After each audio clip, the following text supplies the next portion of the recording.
I want to talk about something a bit deeper, because I'm not sure whether in the final analysis the state is dysfunctional, or whether it's better termed as a hostile state, maybe even a rogue state, a state that's in all fundamental respects set against us, hostile to our interests, to our values, and sometimes it seems our way of life.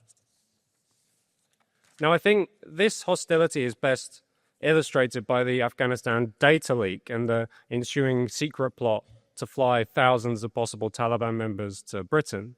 Now, this scandal, which people haven't really properly digested, it kind of faded too fast from the news cycle, is, I think, the epitome of how the state works, not just disconnected from the desires of ordinary people, but actively hostile to them.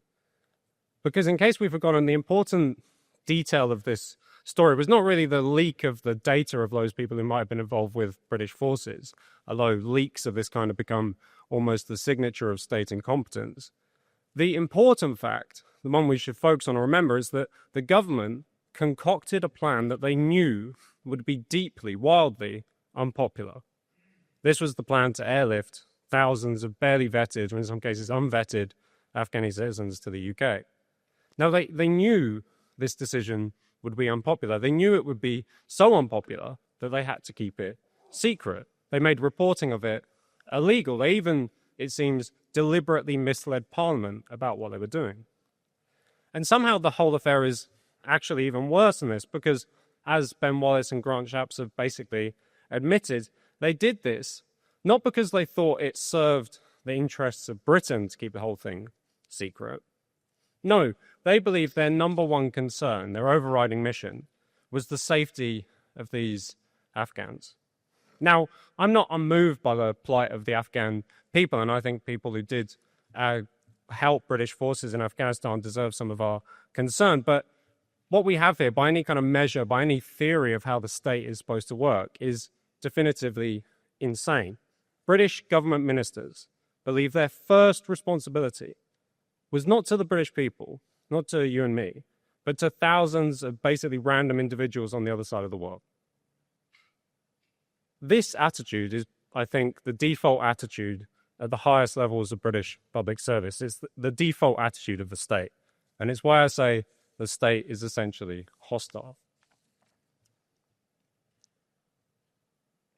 Now, in case we forget, this was explicitly the view of Gus O'Donnell, formerly the UK's most senior civil servant, who famously claimed, "I think it's my job to maximize global welfare, not national welfare."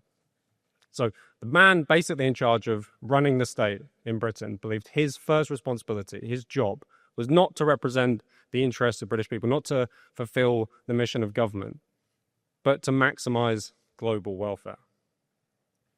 And without muddying the waters too much, this is also the assumption that's at the heart of our immigration and human rights frameworks.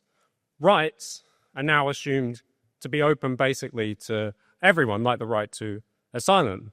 People can bring claims against Britain under human rights frameworks for things that happen thousands of miles away. Our asylum obligations are in principle unlimited, open to anybody who manages to make it onto a boat. And anyone from anywhere, it seems, who gains access to the courts can call on what used to be known more properly, better, as the natural freeborn rights of Englishmen. In other words, the rights and freedoms guaranteed by the British state, the rights and freedoms won over time by British people, secured today at our expense, these really are what they say are. They're human rights. They're rights for anyone. There's nothing British about them whatsoever. This tells us that the state today doesn't exist to protect our rights, but all rights, anyone's rights, even if, and sometimes one suspects especially if, doing this makes us worse off. The question then is, of course, what can be done about this? And here, ordinary people, I think, are quite far ahead of our political representatives, because most people, I think, already operate on the basic assumption, whenever dealing with some aspect of the state, they occupy on the basic assumption we're essentially dealing with a hostile power, almost like an occupying force, in things as banal as organizing school trips or as important as having life-saving surgery. We know that there's very, very slim chance that the element of the state we're dealing with has our interests at heart.